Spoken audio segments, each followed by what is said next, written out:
What's behind the claims that Prince Harry has been left heartbroken after a toxic international war of words? What's the latest after the King's health scare?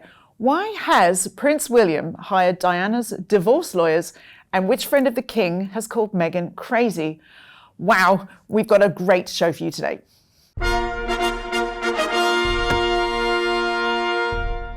Hello and welcome back to Palace Confidential, your weekly dose of royal insight and analysis. I'm Jo Elvin, and joining me today to unpack all the big royal stories are two of the very best in the business, the Daily Mail's royal editor Rebecca English and the paper's diary editor Richard Eden. Welcome both. Now, a quick reminder to like this video and subscribe, please, to the Daily Mail Royals YouTube channel. We're putting more and more videos out, and if you don't want to miss them, then you need to press that subscribe button. Best of all, it's free.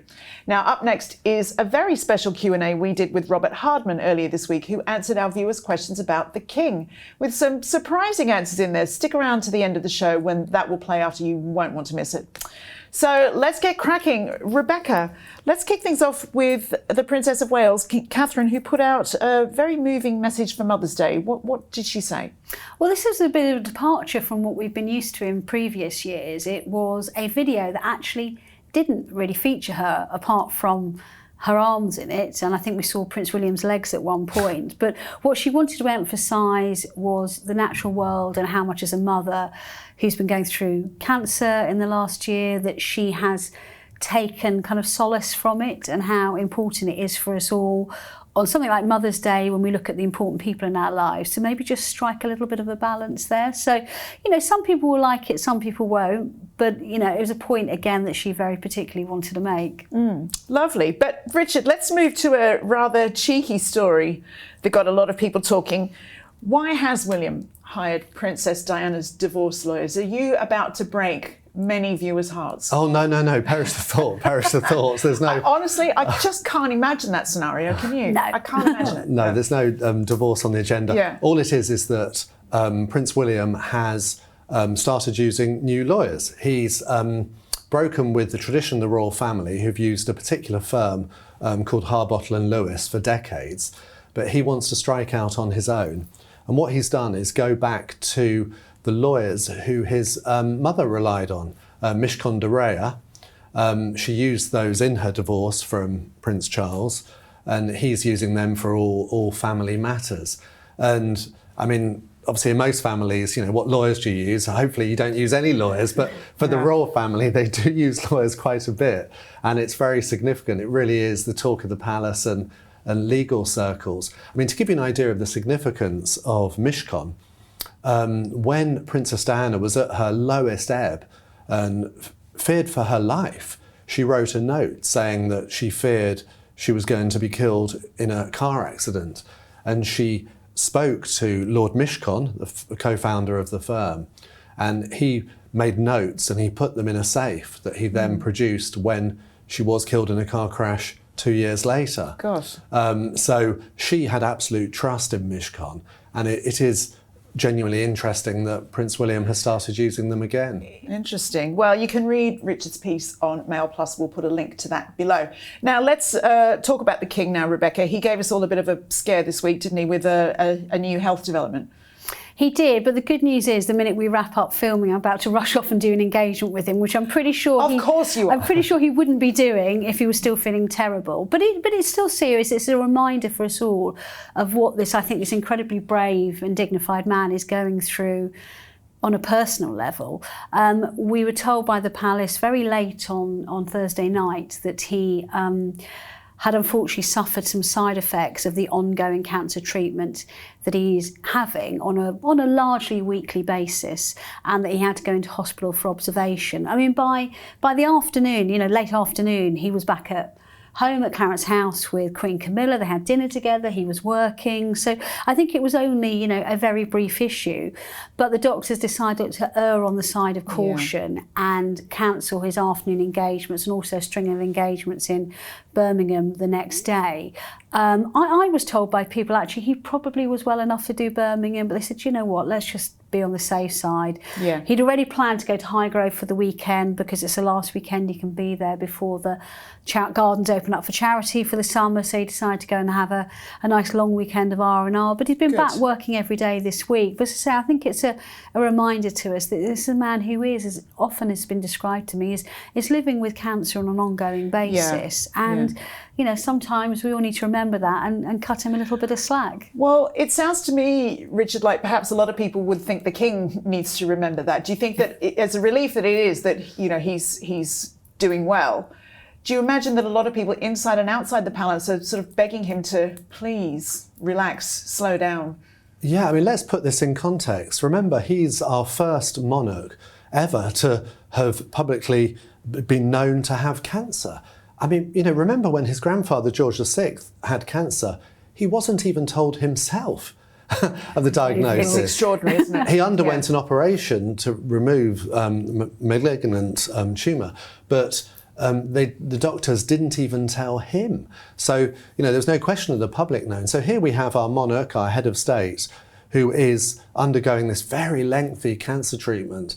And obviously it means we're in, you know, uncharted waters, aren't we? And so if he does have to visit hospital because he's feeling just a bit rough from treatment, as is quite understandable, obviously people do start to panic a bit and worry. So I think we all need to be mature about it and understanding. And I think people generally are.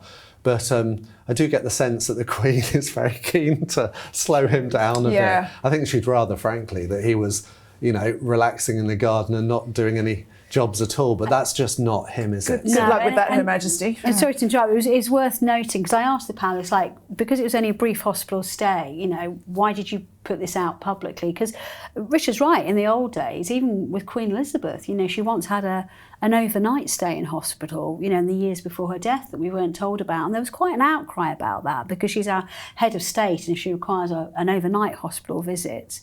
There is a strong feeling that the public should be informed, and the palace later admitted they made quite a big error on that. But they said, look, the King has personally wanted to be as open as he possibly could about this from the start, still allowing himself some privacy, some medical privacy, which he's entitled to, which is one of the reasons why they haven't said what kind of cancer he is. Also because, you know, people then go online, use Dr. Google, what's the matter with him? And, you know, it'll start all sorts of conjecture. But he has genuinely made a personal decision that he wants to be as open as possible with people. So this was very much driven by him. So I think, again, it's a reminder, but let's not get over excited about it. And remember that he could have easily cancelled this trip to Italy because he was originally, the big part of it was to meet the Pope, but the Pope has not been well enough to meet him, so they could have called it off. But it shows you how determined he and the Queen are to fulfil their duties. Indeed. Well, let's look at some cheerier news now. And there was a nice picture of him, wasn't there, having to step up to meet some rather tall guests. What was that all about? So his first public engagement after this hospitalisation and then a bit of rest over the weekend was at Windsor Castle when he was conducting an investiture, which is where they hand out gongs, MBEs, CBEs, night people, which are actually quite gruelling events himself. He's standing on his feet, you know, for an hour or so, and, you know, sometimes wielding a very heavy sword, which is a weird perk of the job. But what was quite funny, he was standing on this little raised stage, and one of the people he was giving an award to, a Royal Victorian Order medal, was Matt McGee, who was the late Queen's assistant private secretary, and he was very well known because he was so tall. He's 7'2". What? I think when he was a teenager, he was once the tallest teenager in Northern Ireland. He's a thoroughly nice guy, brilliant brain. I met a man and also recently, very tall. I met a man recently who was 6'7", and that blew my mind. 7 foot. That's incredible. Well, it's lucky the ceilings are high at the palace, isn't it? Well, in a previous existence, when I was a news reporter, I had to play tennis against a 7'6" tennis player. So you can imagine me, barely 5 foot, what that looked like. Oh, please tell me there are photos. There are photographs. They were all over the paper. They're very funny. But yeah, so there was a great. So even though he was on a little stage, Matt, bless him, was still towering over the King. And there was a few other, you know, there were sports people there, heptathlon champion, 6 foot tall Katerina, and she was a bit taller than there was a few other people on a level, but it, you know, I mean, Charles is no slouch in the height stakes. No. I mean, he was a good 6 foot. when he was younger. Obviously, we all slightly shrink as we get older, but yeah, they were sweet pictures. Oh, well, his and Her Majesty are marking an important date, aren't they? And you're preparing something special for them. So, surprise! Yeah, no. you're going to jump out of a big cake. No. Yeah. It's actually next week is their 20th wedding anniversary. I mean, can you believe it? 9th of April 2005, they married. I'd been doing the job a year, so it was a bit of a baptism of fire for me. And it's going to be the 20th wedding anniversary. They're going to be away working. But I think what's so fascinating about this, and I'm writing a big piece about it at the moment, is, when you take your back to kind of, the bad old days of the 80s and 90s, where this was a huge front page story. There was a lot of kind of scandal and conjecture involved about it. And a lot of people were saying when they married, this is going to be the end of the monarchy, the end of days. And actually, I would argue it's become one of its most enduring love stories. Oh, I've always said that.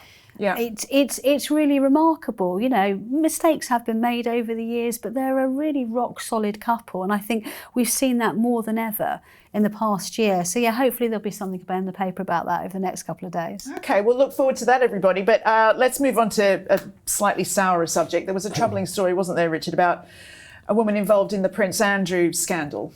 Yes, this is a really horrible story. It's Virginia Roberts, then became Virginia Guiffre, who was involved in some sort of car accident. But the reason we know about it is that she'd posted on Facebook what she later said was meant to be a private post, an image of her in hospital covered in bruises, declaring that she had 4 days to live. So obviously this got people thinking, what on earth happened? And then the story sort of fell apart, that it turned out the accident was very minor, and in fact, Mail Online have got an interview today with the bus driver who said, very minor indeed. Perhaps she did get a black eye, but that was about it. She looked very bruised in those pictures. Yeah. And then what it turns out is that she's in the middle of a rather difficult separation from her husband. Apparently she's lost contact with her children. Remember, she moved to Australia from America. And she was due in court as well over some restraining order or something. So it's all very murky. It strikes me as rather sad, a troubled life that had troubled beginnings, and it's just she can't seem to get out of that It is pattern. troubled, but the fact that her story has changed so much and everything has obviously caused a lot of people to highlight this and say, she's an unreliable witness. Remember the context here, that Prince Andrew paid her a lot of money to settle the civil case that she'd brought so that it didn't overshadow his mother's Platinum Jubilee celebrations. And there's a lot of people thinking, with hindsight, was that wise? I don't know, because, in a pretty macabre way, it's actually brought some Prince Andrew champions out of the woodwork, hasn't it? Well, it has, and there's kind of old friends of his, like Lady Victoria Harvey, socialite, who's an old friend of Prince Andrew, and she's been very keen to highlight the discrepancies in Virginia's account, and sort of suggesting shows she's an unreliable witness and this sort of thing. But the problem is with Lady Victoria Harvey and others, they kind of seem to have this idea that if Virginia is discredited, that means that Prince Andrew can return to public life. But I'm really not sure that's the case. Ultimately, he has been seen in that memorable photograph with his arm round the waist of this 17-year-old in this flat with Ghislaine Maxwell, who is now in jail for sexual trafficking. And palling around with his sexual predator friend in that park, Central Park. Yes, and also has paid her a lot of money. Yeah. So I'm really not sure that anything, however discredited she may become, will make any difference whatsoever. I mean, even if that did come to pass, Rebecca, you have to consider the fact that when William and Catherine are on the throne, they're not going to be keen on that re-entry, are they? Definitely not. And King Charles is definitely not keen on that re-entry too, because of course, yes, the Epstein story is a huge part of why Andrew plays no role in public life.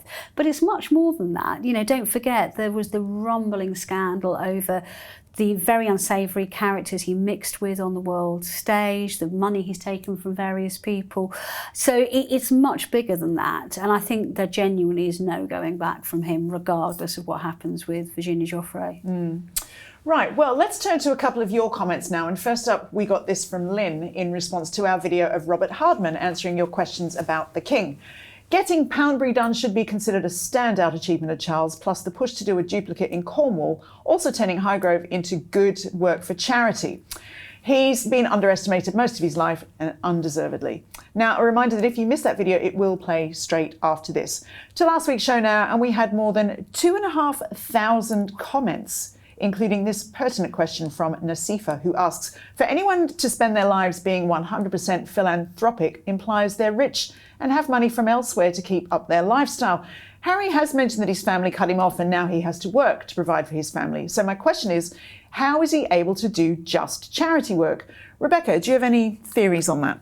It's a really good question. I think it's something they're trying to figure out as well, because Harry has made very clear that he really doesn't want to get bogged down in the kind of business of Meghan's merchandising. It's not something he's ever had to do as a member of the royal family. You can see he doesn't feel terribly comfortable with it. He's definitely a kind of backseat player on that. But in order for him to have these kind of grand plans as a, you know, to be a leader on the philanthropic stage globally, somebody else has to be bringing in the money. And they've obviously... Get out there, Meghan. Yeah.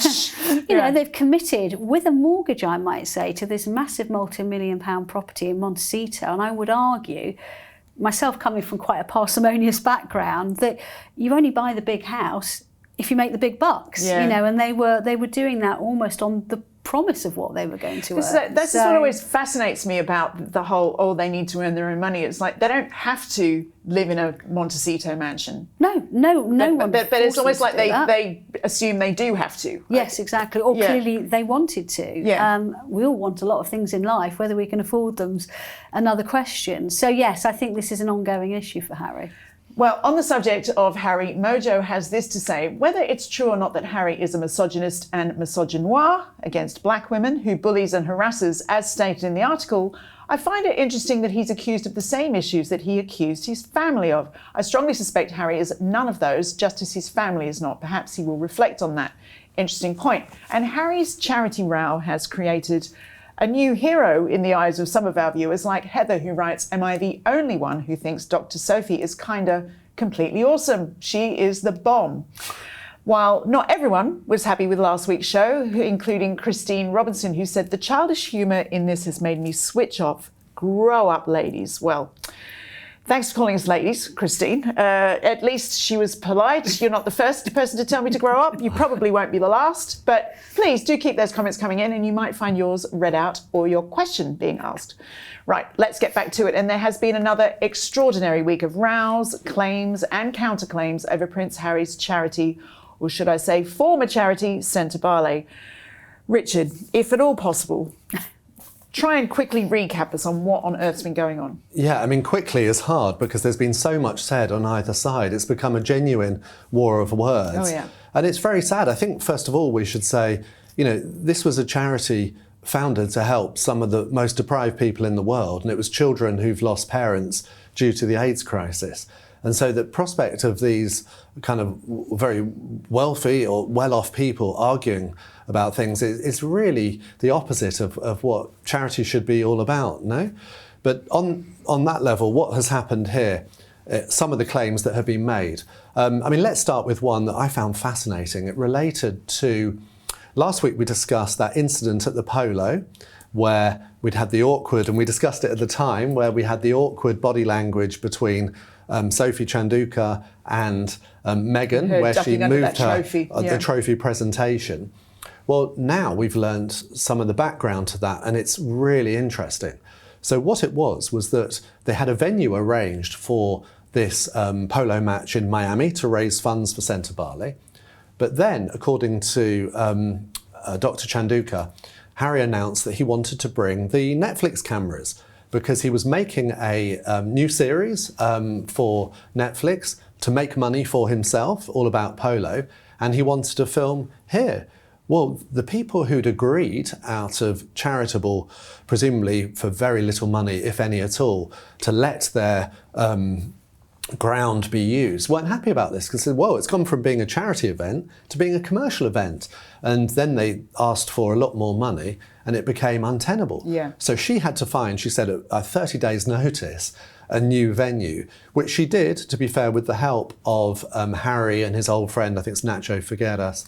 They found a new venue. So anyway, that really changed the plans. And that was the sort of context. And then also, Meghan didn't say she was going to turn up, apparently. They got very short notice that she would turn up and that she would come with, I would argue, a much bigger star in, I think it was Serena Williams, wasn't it? Her great friend, the tennis superstar.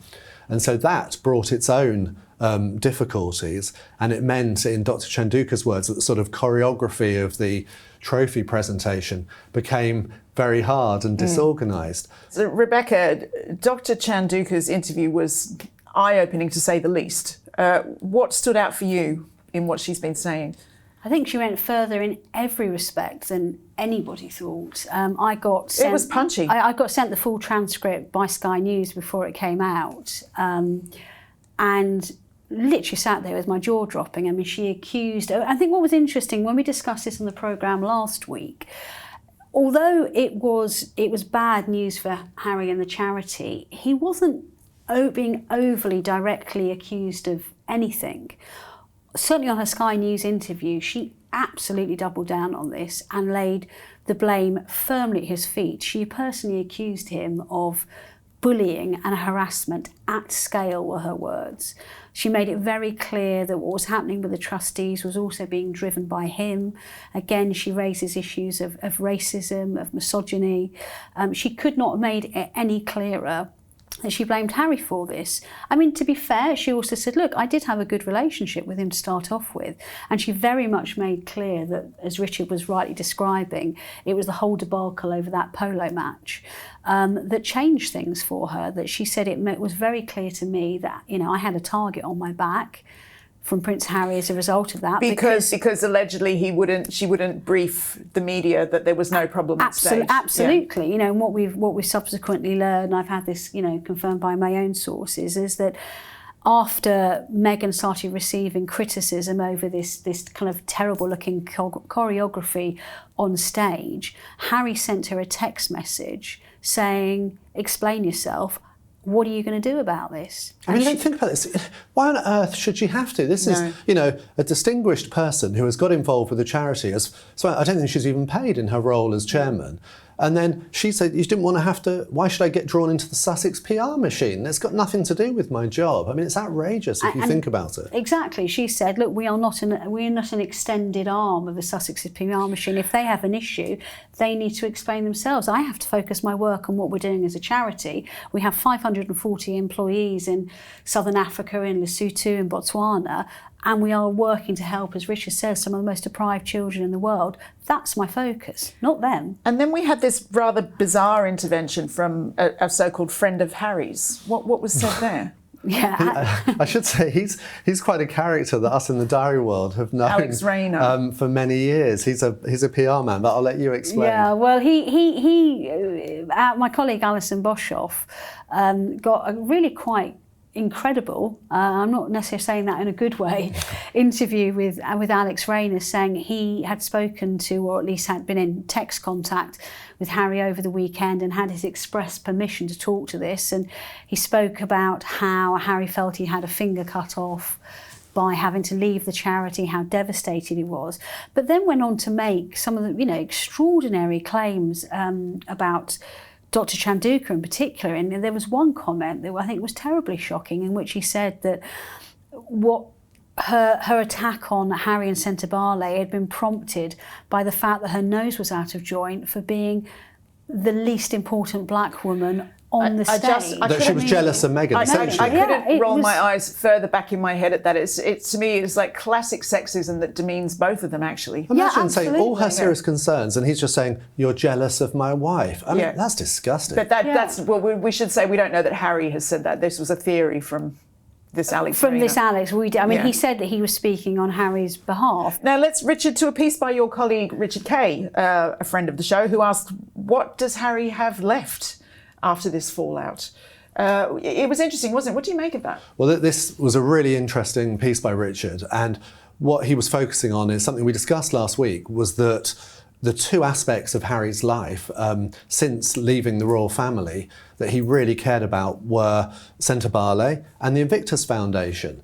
And, Richard was highlighting the implications for Invictus, because, my goodness, I mean, they must be worried there just after this week. They don't want to have any... Remember that one of the central accusations from Dr Chandauka is the toxicity of Harry and Meghan that they bring to the charity now. They don't bring donations and positive news, they bring problems. Ouch. And the whole point of Harry with Invictus is that he's meant to be good for it. But the question would be, is he still good for it? And I have to say, it was a very interesting development this week. So reported it in my diary, how one of Harry's old mates, a loyal advisor who used to work at the palace, Nick Loughran, was appointed as a trustee to the board of Invictus Foundation, right? Now, the timing was terrible because one of Dr Chandauka's central accusations is that, Harry was packing the board of... with his mates. Of Sentebale with his old friends instead of independent trustees who could have some oversight. And trustees, for example, these days the Charity Commission suggests they would stay in the post for about 6 years, and then move on. But there are people there, they're all friends of Harry, they've been on for 20 years.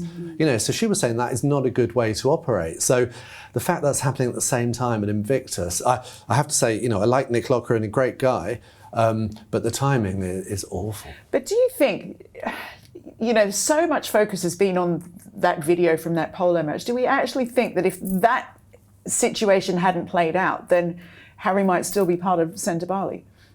Sometimes a picture does say 1,000 words, doesn't it? And we picked up on it at the time because it was terrible, and we wondered, if more lay behind it, and my goodness, it did. Apparently so. Well, it does sound like, sorry to interrupt you, I was going to say, it does sound like it was things that, it was something that accelerated the situation, with no doubt about that, but it sounds like Dr Chandauka had deep concerns about the governance of the charity and some of the decisions were being made. She made very clear that she felt there was a bit of a kind of what they call white saviour complex about the operation, which was fine when it was set up 20 years ago, but now everyone in the charity agreed that they wanted more governance in Africa where the projects are developed. And she kind of indicated that maybe Harry hadn't been as focused on it as he should have done, considering his departure from the UK and his focus on other things in the United States. So it sounds like it was a developing, pretty unhappy situation anyway. And I think it shows you how naive Harry was when he thought he could quit royal duties and keep everything the same, kind of thing. Because, lots of the problems here were that you had a charity that was being run from London, in Africa, and now you've got Harry in America. It's made it very difficult for other aspects of his life. I'm sure there'll be lots more developments on this to come, but we will be doing a special episode of Palace on this whole scandal very soon, so watch out for that. But Meghan, meanwhile, keeps adding more items to her online shop. That's got to add to the gaiety of life in general. Yeah, I mean, she's literally selling everything but the kitchen sink. And that's coming, I'm sure. I was about to say, I wouldn't bet on that not happening. So obviously we discussed on the programme last week this whole affiliate marketing that she's doing, which is basically using her new Instagram account as a window shop. And what they do is you say, if you like this jumper I'm wearing, click on the link, you can buy it and she will be getting commission out of it. But she's really gone a step further now and basically has done a whole new section on the website saying, if you like anything in my programme, in this and that, even to the extent that she's selling the pots and pans that are hanging from the ceiling in her kitchen. A snip at $900, you'll be delighted to know. Copper pans. So literally everything, that not just what she's wearing or what beauty items she might like, but things within her actual house. This kind of private, can a pan be? $900. Private sanctuary. I think you might get 3 pans for that. Right, so okay. Bargain. Yeah. But have you had a look at the her lifestyle website? As ever, it went live yesterday with the prices and everything, and it's really pathetic. I mean, there's only about 10 items. I was expecting quite a nice range. But I mean, she was Quality, not quantity, Richard. yeah, but no, there really wasn't much there. You didn't try to get your edible sprinkles then, Richard?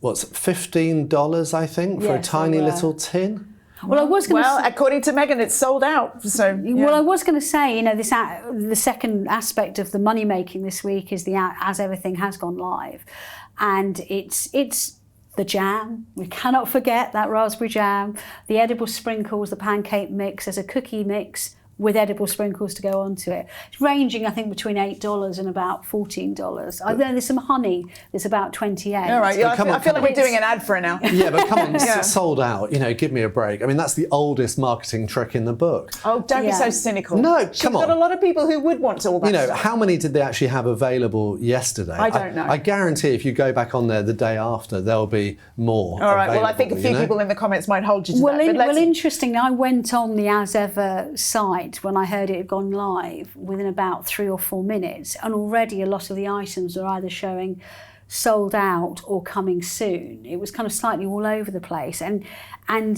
she has put on the site that this is a limited drop, but obviously we've no ideas of the number they're selling. And yeah, Richard's right. There's a lot of marketing experts saying that is one of the oldest you tricks old in the book. cynics. No, well, no, but she was boasting about it. You know, she was on Instagram. Meghan was saying, "Oh, we've sold out and everything." I just think, yeah. Well, what about this story that you've run today in today's paper about a friend of King Charles who's been rather critical of Meghan's efforts? Oh yeah, this is really interesting. So this is Lady Bamford, Carol Bamford. Now, she might not be known to our viewers overseas, but she's quite well known in Britain because she's one of the pioneers of organic food. Yeah. She has the Dalesford organic range, which is very expensive, but I have to say, not quite as expensive as Meghan's stuff, and it is actually organic, whereas Meghan's jam is not. It's and it's factory produced. But anyway, so she has criticised Meghan. She's usually very discreet, but she's called Meghan crazy, and she said basically that Meghan's range, it just lacks history and it lacks authenticity. And what she means by that is when she wants to move into organic farming, she took years. I think it was 20 years because you've got to farm the land properly, and then kind of the products came as a result of the farming. Whereas in this case, Meghan's just decided, oh, I know what I could do to make a quick buck. I'm going to start selling jam. So her criticism is it's completely the wrong way around. And I thought what was really notable is that she clearly doesn't mind criticising Meghan openly in this way. Whereas in the past, I think maybe friends of the royal family would be nervous. It shows you how little concern there is about offending Harry and Meghan there. But it's interesting that she used the word crazy. Is it crazy or is it quite clever to just, pull a business out of thin air? And I think she was trying to make the point that it's the complete opposite of what she's trying to do.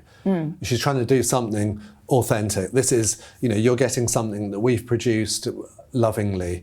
Whereas in this case, Meghan is just buying in fruit from goodness knows where and selling it as her own. So it's just the opposite of everything she represents. Indeed. Well, let's move on because, Rebecca, I want to quickly talk about you jetting off with the royal family again. Where are you going to and what can we expect?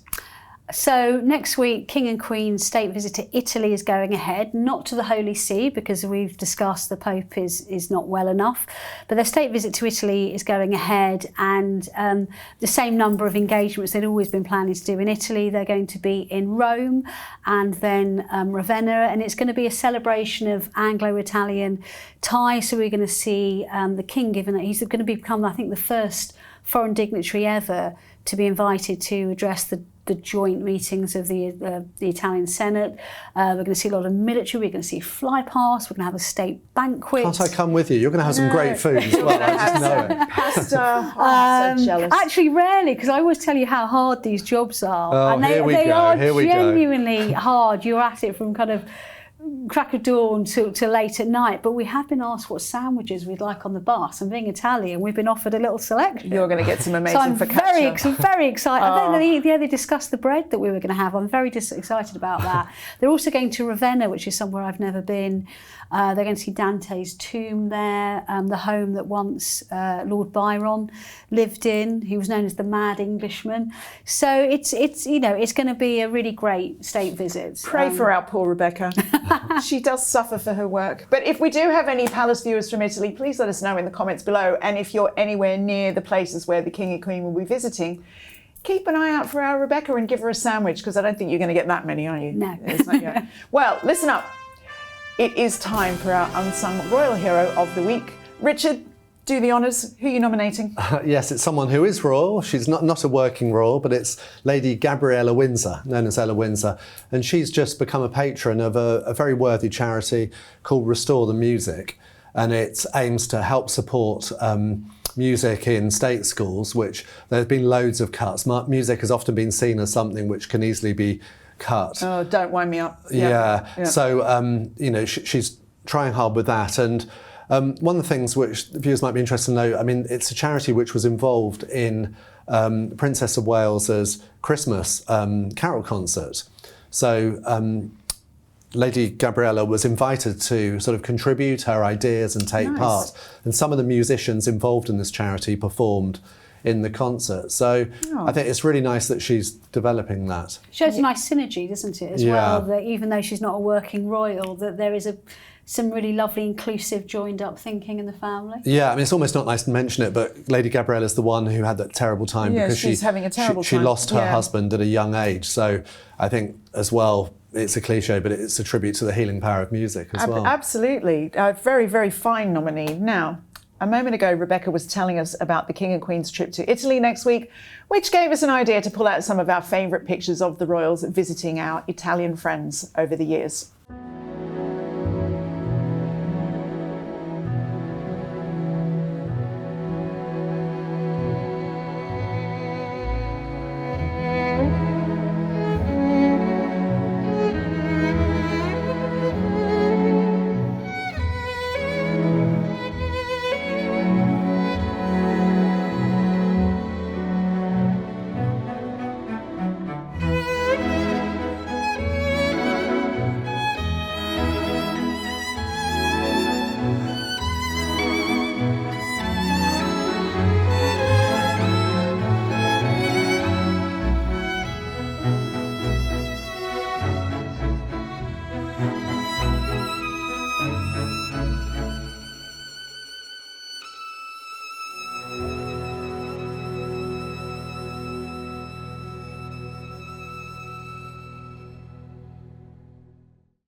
Bellissima. We're hoping Rebecca will send us a video report next week. You do that? I shall do my best, yes. Please Sandwich do. in hand. I love your phone videos. Well, we do look forward to that. It's just time now to say thank you to Rebecca, Richard, and to you for watching. We'll see you next time. Bye-bye.